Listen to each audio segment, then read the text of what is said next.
भूतो ना भविष्यती या रूपाने प्रत्यक्ष आम्हाला बघायला मिळाला.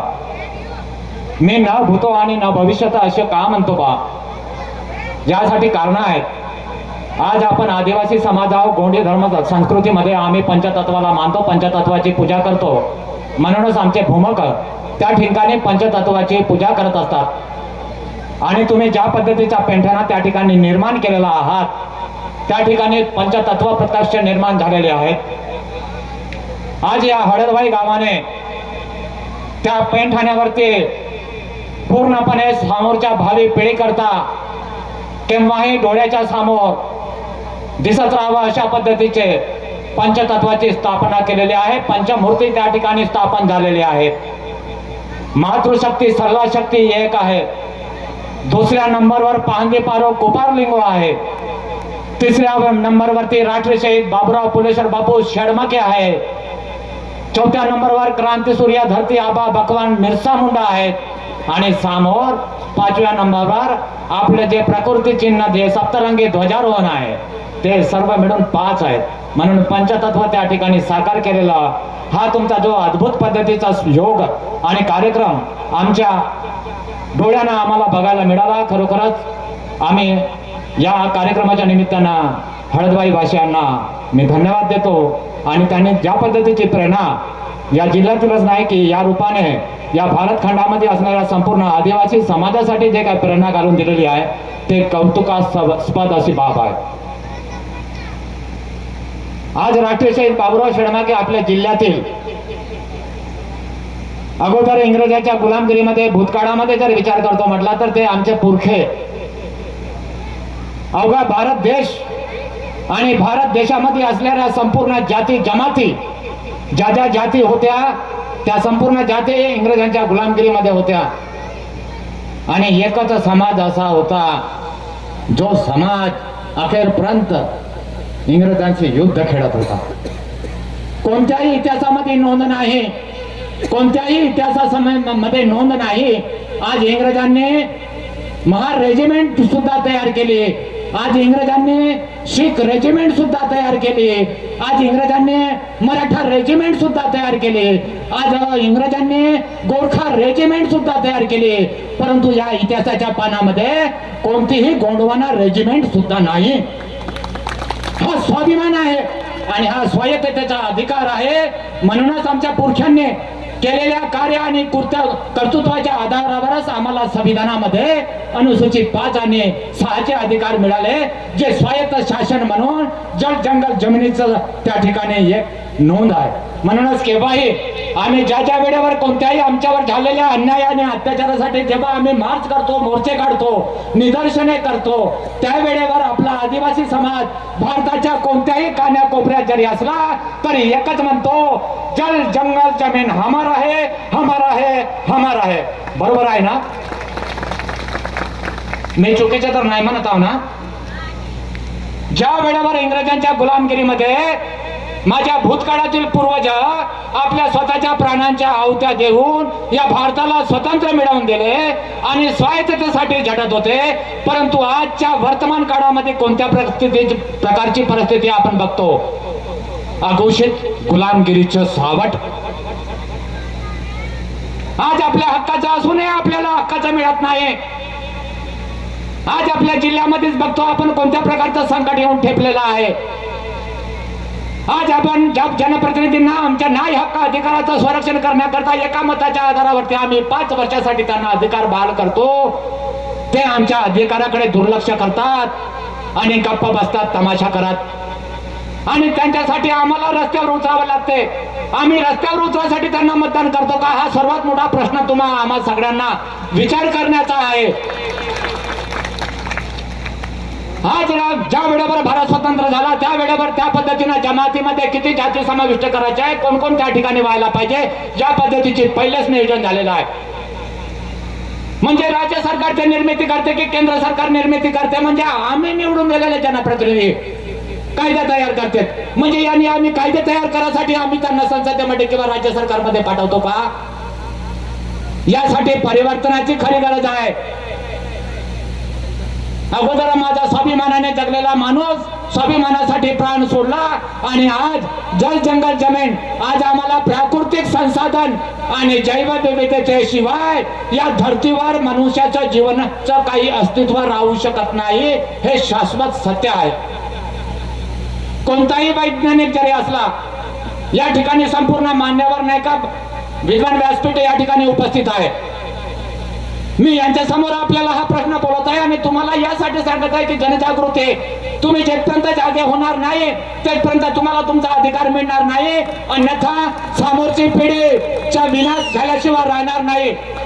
आम्ही जिवंत असू अगर नसू, परंतु या ठिकाणी आम्हाला दिसतच आहे भूकंप प्रवण क्षेत्र झालेलं आहे. आज भारताच्या नकाशामध्ये गडचिरोली जिल्हा मध्यवर्ती ठिकाणामध्ये आहे. म्हणजे भारताचा दिल मनुष्याचा दिल ज्या पद्धत ठिकाणी राहते त्या ठिकाणी हा गडचिरोली जिल्हा या भारताच्या दिल मध्ये आहे. आणि दिलावरच वार होत आहेत. कोरोना कॅन्सर सारखे उद्योगपती लोक आपल्या स्वतःच्या निवड स्वार्थासाठी या जिल्ह्याचा तमाशा करून टाकत आहे. म्हणजे या जिल्ह्यामध्ये असलेले कोणते खनिज संपत्ती आम्ही लुटून नेणार आहोत का चीनमध्ये किंवा अमेरिकेमध्ये? आज या ठिकाणी असणाऱ्या ज्या जिल्ह्यामध्ये या देशामध्ये असणाऱ्या जातीमध्ये ज्या पद्धतीच्या भावना आहेत, कूटनीतिक षडयंत्र आहे आणि या षडयंत्राचा फटका कोणाकोणाला बसला आहे चांगल्या प्रकारे ओळखतात. राजकीय पुढाऱ्यांना सुद्धा नाही का याचा फटका बसलेलाच आहे, मला सुद्धा माहितच आहे. आणि या ठिकाणी आपण पाहतो आंतरराष्ट्रीय स्तरावर आज अमेरिका दादागिरी करताना भारताला म्हणते तुम्ही रशियाकडून तेल खरेदी करायचं नाही. मोदी म्हणते की ठीक आहे. आणि जेव्हा तो परवानगी देईल तेव्हा जेव्हा इराण आणि इस्रायल आणि अमेरिकेचा युद्ध सुरू आहे तर कोणत्या प्रकारचे नाही का त्या हार्मोन स्टोर्स मध्ये नाही का पूर्णपणे जहाज अडकलेले आहेत तेलाचे, आणि भारतामध्ये गॅस नाही म्हणते. आज काँग्रेसचा मोर्चा नाही का त्या ठिकाणी दिलेली आहे आणि गल्लीमध्ये मी बोंबलत आहे. कारण गल्लीमध्ये सुधारणा जेथपर्यंत होत नाही तेथपर्यंत त्या दिल्लीला सुद्धा झटका बसत नाही.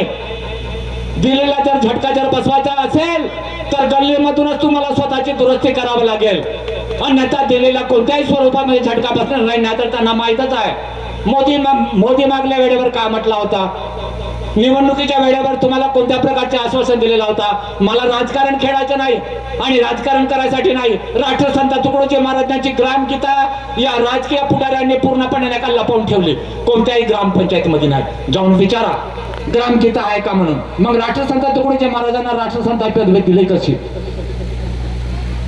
मोदीने तुम्हाला काय म्हटलं होतं तुम्ही विसरून जाता आणि मग नंतर आम्ही बोलायला लागलो तर नाही का महाराज नाही का असे काम फालतू बोलता म्हणता.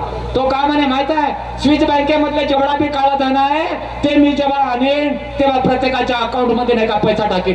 किती जणांच्या अकाउंट मध्ये पैसा गेला बाबा नाही सांगा. म्हणजे मी बी नाही का चुत्याच आहो का तुम्हाला सांगासाठी काहीतरी बनवून, म्हणजे मी दिशाभूल करत आहो का? आणि आज 15 तारीख, आजच्या तारखेचं तुम्हाला धावतं वर्णन सांगू का? आजच्या तारखेचा आज काय झाला, अशोक उईके आपले आदिवासी विकास मंत्री आहेत. अशोक उईके आदिवासी विकास मंत्री हे नाही का आपल्या कळमनुरी दौऱ्यावर गेले होते आजच्या तारखेला.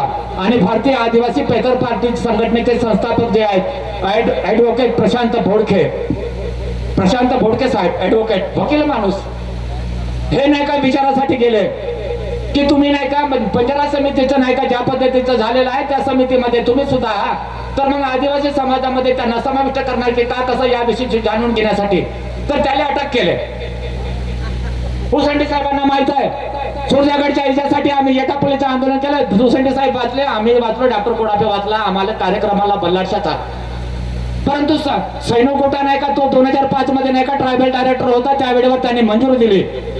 त्यावेळेवर समयापासून नाही का जिल्हा परिषदचे तत्कालीन अध्यक्ष होते आणि तेव्हाचे तत्कालीन नाही का आपले जिल्हा परिषद म्हणजे आपले खासदार चंद्रपूर गडचिरोली लोकसभा क्षेत्राचे हंसराज अहिर यांच्या नाही का शुभ हस्ते नाही का त्या सुरजागडच्या उत्खननाचा हिअरिंग झाला. तागडे साहेब कलेक्टर होते. या गोष्टीच्या संपूर्ण हिअरिंगच्या फायली नाही का आमच्या पाशी आहेत, नाही असं नाही, आम्ही काढलो त्या माहितीच्या अधिकाराखाली आणि तिथं अटक व्हायला लागलं. आणि आता नाही का जेव्हा नाही का बंजारासाठी आम्ही बंजाराला गेलो तर तिथं म्हणते गोवारी हत्याकांड झाला ना नागपूरला कावासाहेब, आज उड्डाणपुलाचं नाव आहे गोवारी उड्डाणपूल म्हणून. आणि पुन्हा नाही का तो धनगर नाही का वाटच पाहत आहे किती जण नाही का आदिवासीमध्ये. मग प्रत्येक जाती जर या आदिवासीमध्ये जमा व्हायला लागले तर मग आमचं जेवढा बी आहे त्याच्यामधून हिस्सेदारीसाठी वाटप करतील ना. मग आम्हाला काय मिळेल? अगोदरच तर आपली प्रगती नाही झाली, बरोबर. या जंगलाचं नाव विनाश होऊन राहिला. आज नाही का विनाश होत असताना ज्या कॉर्पोरेशन आणून आमचा तो आदिवासी माणूस आज जंगलाच्या आधारावर जगत होता. जंगलामध्ये भाजीपाले मिळत होते, जंगलामध्ये कोणते कंदमुळं मिळत होते, जंगलामध्ये चार मिळत होते, टेंबराचे फळं मिळत होते, झाडाच्या पकडामध्ये असणारे मधमाशाचे पोळे मिळत होते. आज ते सगळं बंद झालं आहे. गडचिरोली जिल्ह्यामध्ये आज माझा आदिवासी माणूस ज्या जंगलाच्या आधारावर जीवन जगत होता, या नराधामासारख्या नाही का उद्योगपतींच्या माध्यमातून मग या गडचिरोली जिल्हा निर्मिती झाली तेव्हापासून मग हे कारवा पाणी तुलतुली प्रकल्प का बरं बंद केले? तुम्ही स्वतःहून विचार करायला पाहिजे की बाबा जलसिंचनाच्या भरमाई पाण्याच्या योजना कोणत्याही नाही. शेतीशिवाय सर्वात मोठा उद्योग या जगामध्ये कोणताही नाही.